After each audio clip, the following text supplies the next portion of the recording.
Hey, how you guys doing? Today I'm going to review one of my recent um, practice videos, and I'm going to critique it. I'm going to show you the good and the bad, things to look out for. It's important we review and critique our form and our mechanics on a regular basis to help us identify weaknesses, improper form so that we can correct them, potential injuries that we have based on things we see in our form, which I'm going to give you an example, or mechanics that are off that could possibly lead to injury. So, as a 25-year veteran in the health and fitness industry, as a fitness professional, I can tell you this stuff is extremely important.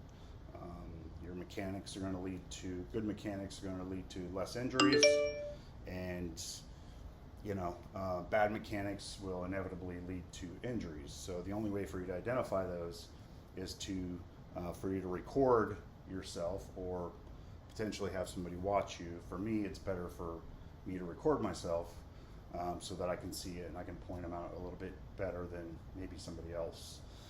So I'm going to dive into this video here. I'll stop it along the way and review a few things that I see. Just see if you see the same things. All right.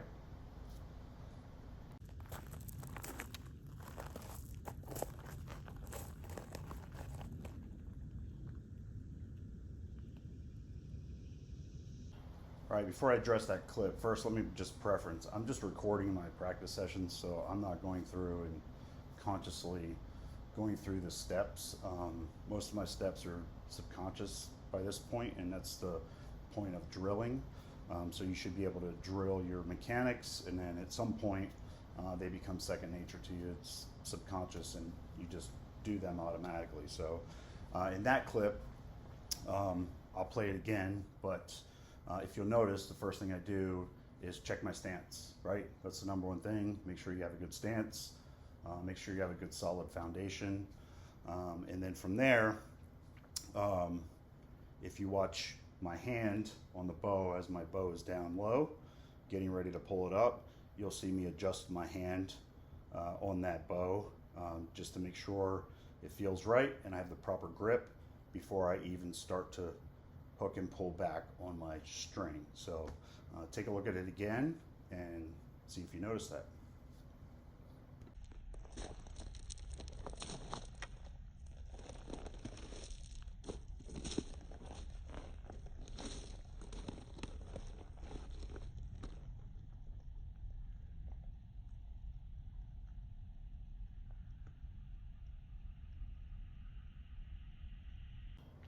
All right, so far, 2 out of 2 on 2 good things on the first 2 steps to proper form and technique is the stance and the grip. So far, I'm doing good, right?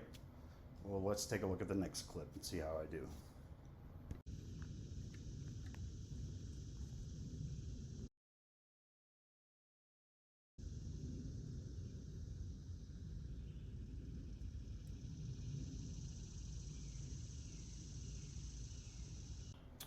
All right, so as we go into that clip here, in the third step, which is making sure your front shoulder is where it needs to be. Unfortunately, in that video, you can't see that.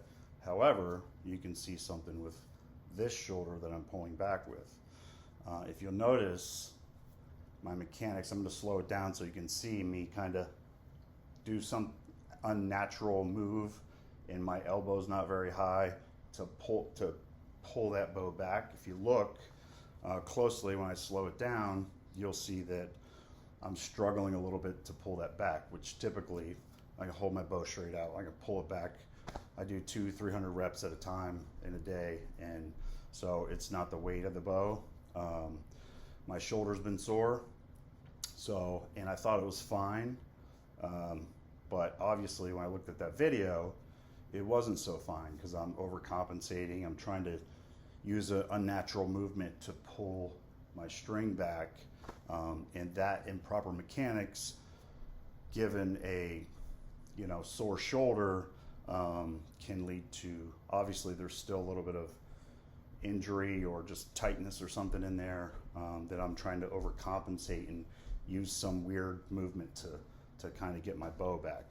So those are the kind of things that you really need to be aware of and pay attention to, because again, improper mechanics, a little injury, something you're trying to work around, you think it's fine, you'll just adjust how you pull your bow back, maybe a little bit like I did, and it'll be fine. Let me find a way to pull it back where it doesn't hurt. Well, that kind of throws off your whole mechanics and everything, and obviously, like I said, could make the injury worse or could create another injury because you're overcompensating with different muscles and stuff you're not used to. So I'll slow this down again so you can take a look and see what I'm talking about.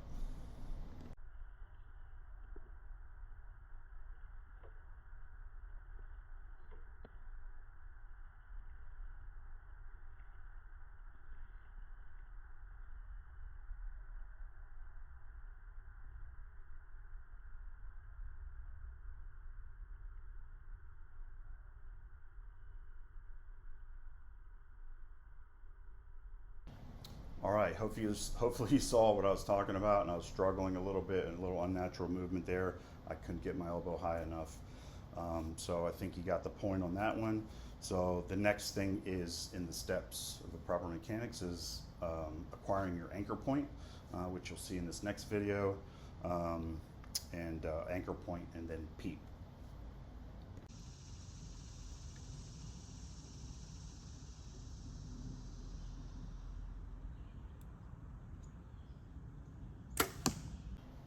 All right, so there you saw me acquire my anchor point first and then tilt my nose into the string once I had my anchor point. So that's the proper way you want to do it. You want to find your anchor first, get that solid, and then obviously you're bringing your string as close to your face as you can on that anchor, and then it's just a slight head movement to put the tip of your nose on that string. So all in all on that one, looked pretty good, right? And then towards the end there, you can see me pull and follow through, which is the last step, making sure you're pulling and following through.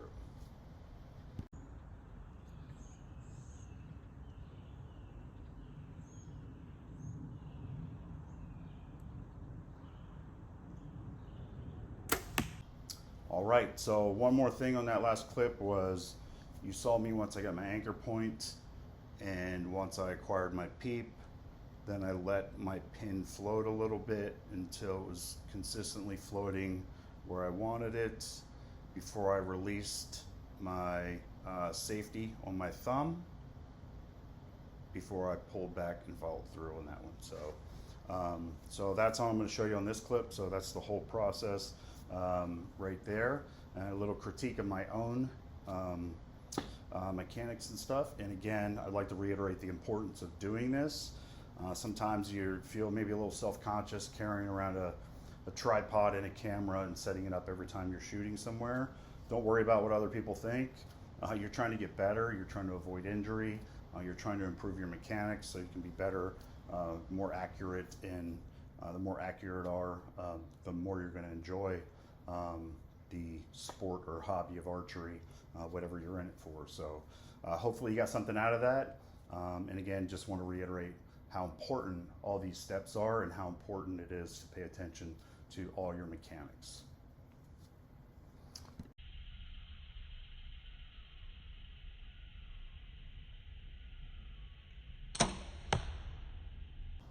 All right, so one more thing on that last clip was you saw me once I got my anchor point and once I acquired my peep, then I let my pin float a little bit until it was consistently floating where I wanted it before I released my safety on my thumb before I pulled back and followed through on that one. So that's all I'm going to show you on this clip. So that's the whole process right there, and a little critique of my own mechanics and stuff. And again, I'd like to reiterate the importance of doing this. Sometimes you feel maybe a little self-conscious carrying around a tripod and a camera and setting it up every time you're shooting somewhere. Don't worry about what other people think. You're trying to get better, you're trying to avoid injury, you're trying to improve your mechanics so you can be better, more accurate, and the more accurate are, the more you're going to enjoy the sport or hobby of archery, whatever you're in it for. So hopefully you got something out of that. And again, just want to reiterate how important all these steps are and how important it is to pay attention to all your mechanics.